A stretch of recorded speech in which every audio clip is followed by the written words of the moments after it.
Isishoshovu semfundo noma ngathi-ke sezeMfundo uHendrick Makaneta usehlabe-ke ikhwela lokuthi-ke kukhona okuzofanele bethathelwe izinyathelo kulandela-ke ukushona komfundi ngemuva kokuwa kodonga lwesikole samabanga aphansi iLerutle Primary School eDaveyton ngesonto eledlule. UMakaneta ukuthi-ke lesi sigameko senyusa-ke iy'nhlonze emayelana nokunakekelwa kwezakhiwo kanye-ke nokuphepha kwabafundi.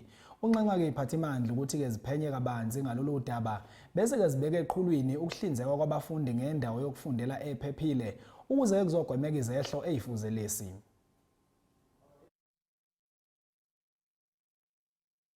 The tragic death of a learner at E-Lerutle Primary School in Daveyton is devastating. We want to call on government to address maintenance issues of buildings in order to avoid further fatalities. The collapse of a wall at E-Lerutle Primary is confirmation that our learners are no longer safe at school. Schools carry a legal and moral duty to provide a conducive and safe environment for learning and teaching. The circumstances surrounding this incident suggest that reasonable steps to prevent harm may not have been taken.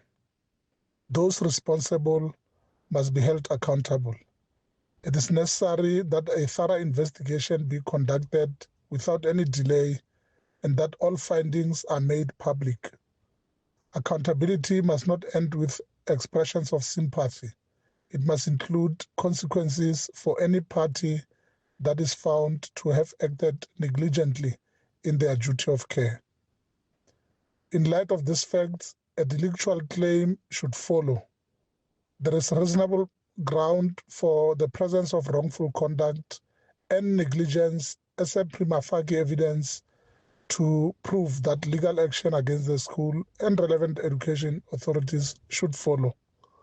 The family of the deceased learner deserve justice, including compensation for their profound loss and suffering. This tragedy must serve as a turning point that sends a message that the safety of our learners can never be compromised without any consequence.